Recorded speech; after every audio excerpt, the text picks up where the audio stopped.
दोस्तों, आज की कहानी है समदन जी। आपने तो मुझे अपना बेशकीमती हीरा दे दिया।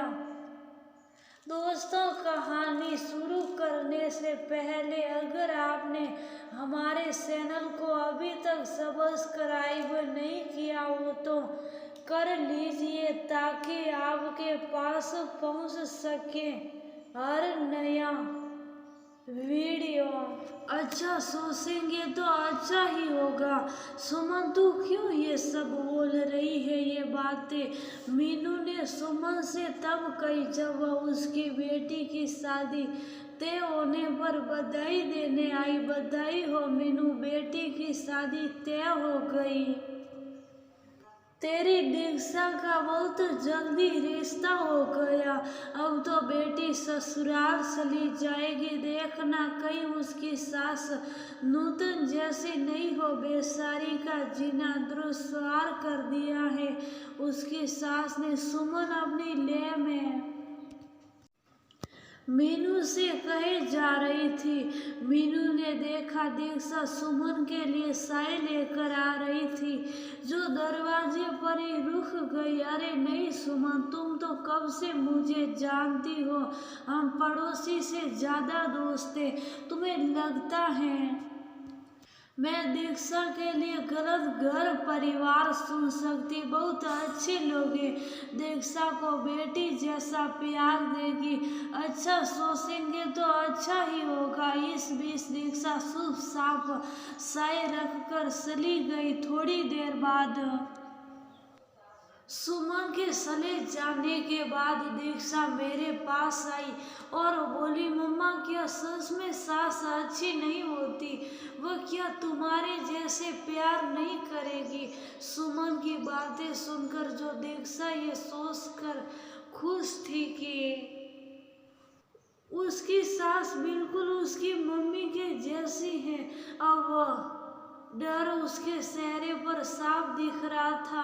अरे नहीं बेटा, ऐसा कुछ नहीं है। अच्छा सोचेंगे तो अच्छा ही होगा। बेटा क्यों सोच रही? बेटा सास अच्छी नहीं होती क्या? सास माँ नहीं होती क्या? बहू बेटी नहीं होती? बस ये समझो सब नजरिया की बात है।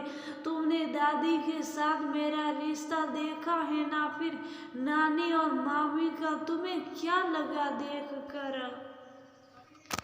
मम्मी, आप लोगों में तो बहुत प्यार था।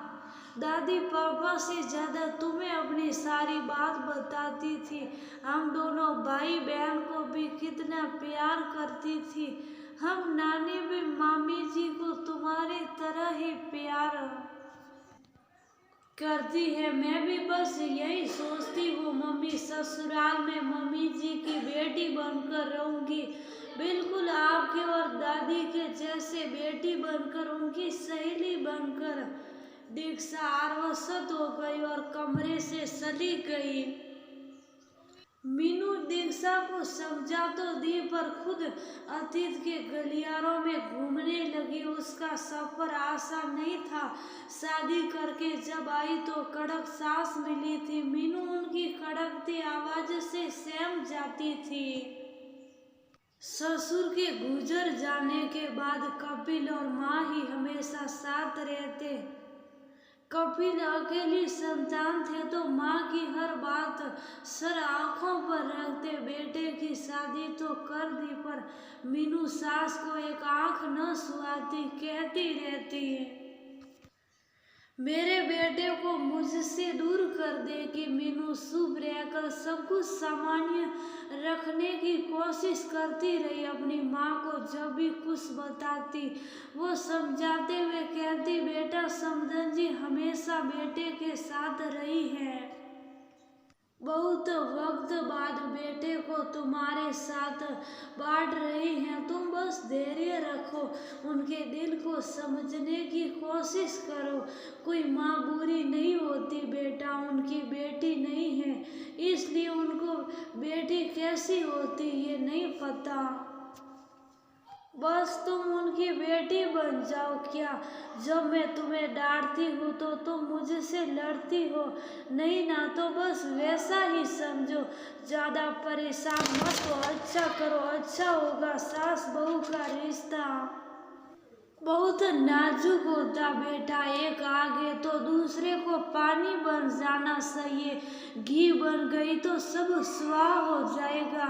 मेरी बेटी को तुम पे पूरा भरोसा है। मीनू सास के साथ ज्यादा वक्त बिताने लगी, उनके मन की बात निकलवाने लगी, उनसे सलाह लेकर काम करती, बिल्कुल वैसे जैसे मैं कुछ नहीं जानती।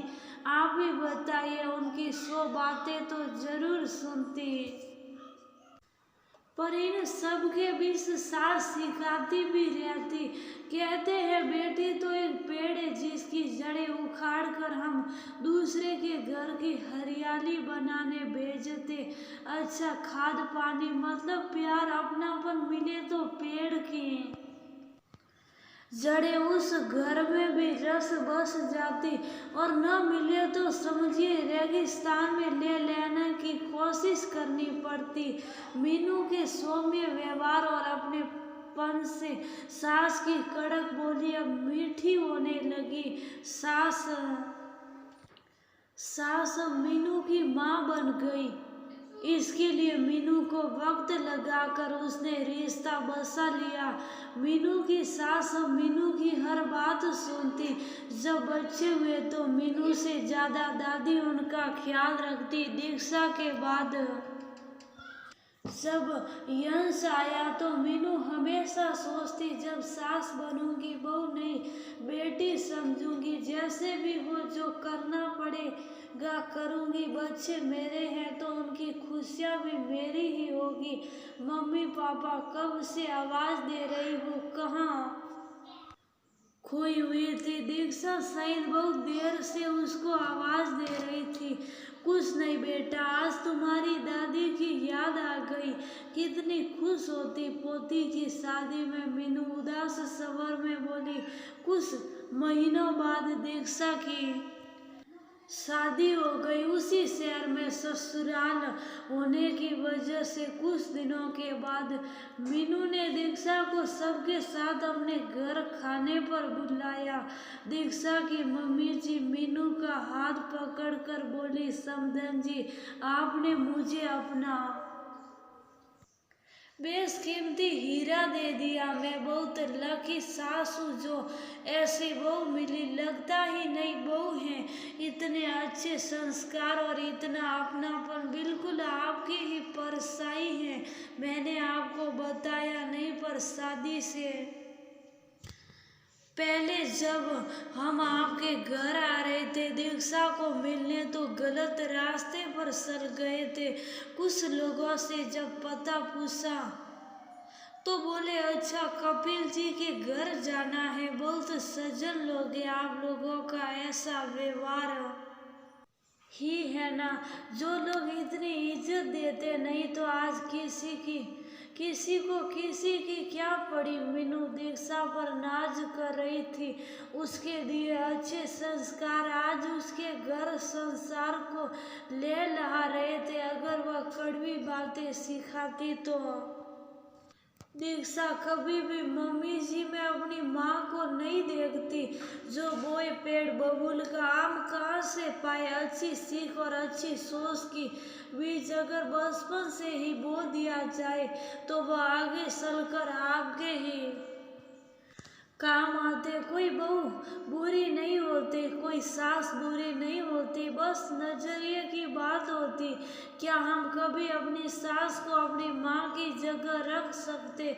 सब कहेंगे कभी नहीं। वैसे ही कोई भी सास बेटी की जगह बहू को नहीं रख सकती। बस हम इसी जगह पर गलत हो जाते। अगर आपकी बेटी अच्छी है और जब वह ससुराल में बहू बनकर जाती है तो बुरी कैसे हो सकती? वैसे ही सास अगर बेटी के लिए अच्छी माँ है तो अपनी बहू के लिए अच्छी सास क्यों नहीं हो सकती? बदलना खुद को पड़ेगा, अपने लिए, अपने बच्चों के लिए। आप और मैं एक औरत को समझने की कोशिश करें, आत्मसात करने की कोशिश करें। आपको अच्छी सास नहीं मिली तो क्या हुआ, आप तो अच्छी सास बन सकती है ना। शुरुआत तो करके तो देखिए।